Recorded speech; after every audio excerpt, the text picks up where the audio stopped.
में कैसे काम करें और मैक्सिमम से मैक्सिमम टारगेट को कैसे अचीव करें, आप थोड़ा इसके बारे में एक्सप्लेन कीजिए प्लीज। देखो फर्स्ट थिंग जो है अमन, वो मंथ एंड जो है ना उन बंदों के लिए काउंट होता है जो अच्छा नंबर करते हैं। Yes sir. जैसे कोई 50 लाख करने के लिए बैठा है, 1 करोड़ 1.5 करोड़ 2 करोड़ 30 लाख करने के लिए बैठा है, यस वो बात करते हैं मंथ एंड का। और जो बंदा जीरो में बैठा हुआ है ना उसको तो पूरा ही मंथ एंड है।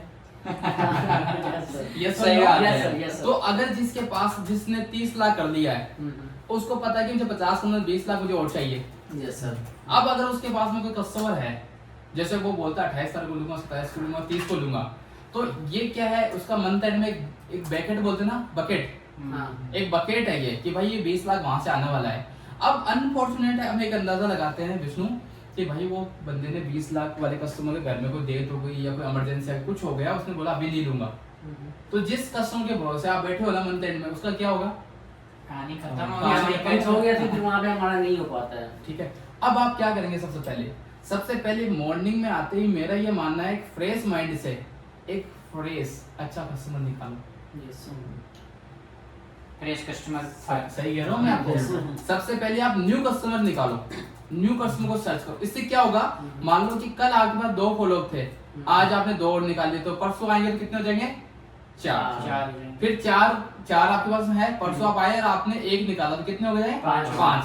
फिर आपने 2 निकाले, कितने हो गए, 7। फिर 2 निकाले, कितने हो गए, 9।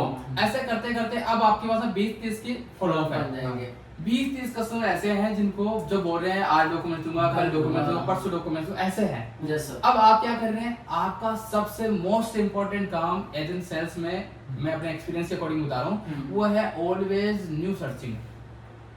नए कस्टमर के पीछे न्यू सर्चिंग कहाँ से आता है, आप डायल पे बैठ के कॉलिंग कर लो, ठीक है, डायलर पे बैठ के कॉलिंग कर लो, आप कस्टमर से रेफरेंस ले लो, आप पुराने कस्टमर जो है ना उनको वापस बीटी वगैरह के लिए मनाओ, ऑफर वगैरह बताओ उन्हें, ठीक है।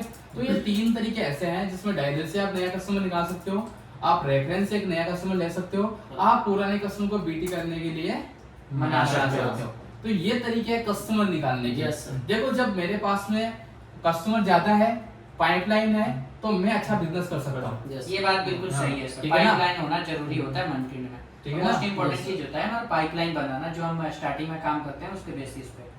हाँ, और फ्रेश जैसा बताया आपने, फ्रेश कस्टमर के पीछे भागना है, ताकि 2-4 भी हम पर डे फ्रेश कस्टमर निकालते हैं तो हमारे पास एक अगेन पाइपलाइन क्रिएट करने का अपॉर्चुनिटी होगा जो हम मंथली में उससे कर सकते हैं, ठीक है।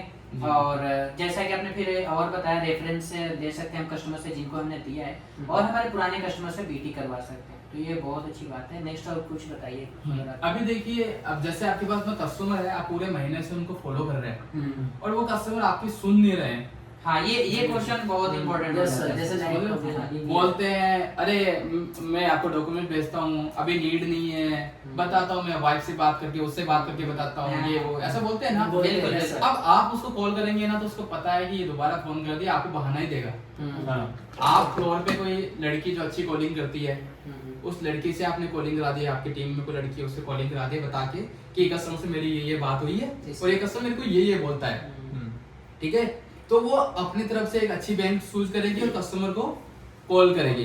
अब वो क्या करेगी, कस्टमर को वैल्यू क्रिएट करेगी ऑफर का, कि सर आपका प्रोफाइल बहुत अच्छा है और आपका सैलरी अकाउंट इस बैंक में है, इस वजह से हम आपको ये वाला ऑफर दे रहे हैं सर, करवा लो सर, प्रोसेसिंग फीस आपको नील करा देंगे या फिर प्रोसेसिंग फीस आपको कम करा देंगे, 50% करवा देंगे, ठीक है। तो आपने इस तरीके से चीजें करी, तो आपने क्या करा, एक ऑफर का वैल्यू क्रिएट कर दिया। उसके बाद में मेरा जो मानना है ना, मोस्ट इंपोर्टेंट चीज क्या है, एक कस्टमर है जो आपको रोज रोज बोल रहा है ना, आप उसको बोल दो सर यार लेना है कि नहीं लेना है,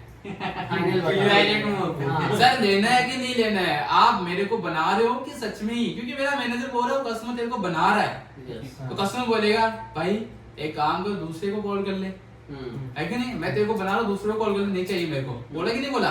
अब आपने क्या करा, प्लानिंग से किसी दूसरे बंदे को बोला कि भाई ऐसे से बात हो, वो बंदा कॉल करेगा, सेम बैंक से भी कॉल करेगा, तो कस्टमर उससे ले लेगा बट आपसे नहीं लेगा, क्योंकि वहां पे हमसे ये हो गया, क्योंकि आपने उसका ईगो हाइड कर दिया, आपने उसको ईगो हाइड कर दिया, हाँ उसको आपने सुना दिया कि ऐसा ऐसा करके, राइट। तो मंथ एंड में ओवरऑल प्रोसेस जो है ना कि नंबर कैसे करना है, आपका स्ट्रॉन्ग गोल होना चाहिए, माइंडसेट होना चाहिए कि करना ही है। मोस्ट इंपोर्टेंट आप मॉर्निंग में 10 का टाइमिंग है, आप 9:30 आ गए, शाम को 6:45 का टाइम है, आप 8 बजे तक कॉलिंग कर रहे हो, ठीक है। 8 बजे के बाद में खाना खाए, रात को 10 बजे फिर से कस्टमर को लग गए, ये तो मंथ एंड है, ये तो मंथ एंड है सर, है ना।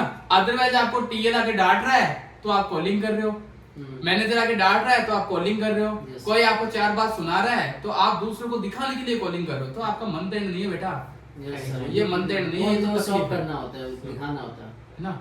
ये क्या है, एक वो होता है ना मजबूरी, मजबूरी, जैसे मिर्जापुर वाली सीरीज में ना मजबूरी में स्टार्ट किया था, मजा आ रहा है, तो अगर मजे तक पहुंचना है तो भाई 9:30 9:45 पे ऑफिस आना है, और जब दुनिया पहुंचेगी ना ऑफिस में, तब तक आप एक ओटीपी निकाल के बैठो, Yes, sir. आप एक लॉगिन लेके बैठो, तो मंथ एंड है। Yes, sir. अदर अभी हम लोग ये वीडियो रिकॉर्ड कर रहे हैं ऑलमोस्ट 8:15 बज रही है, Yes, sir. ये वीडियो हम अपने लिए थोड़ी रिकॉर्ड कर रहे हैं, हम अपने लिए नहीं कर रहे हैं, हमें तो नॉलेज है, हम तो मंथ एंड वाले बंदे, हम तो काम करते ही करते हैं। Yes, बिल्कुल। हम उन लोगों के लिए ये वीडियो रिकॉर्ड कर रहे हैं जो 1-2 साल बाद में हमें देखेंगे, तो उनको लगेगा कि काश इस वीडियो पे गौर कर लिया होता तो आज लाइफ कुछ और होती। Yes, sir. सही कह रहा हूँ? Yes, sir. Thank you so much, Aman.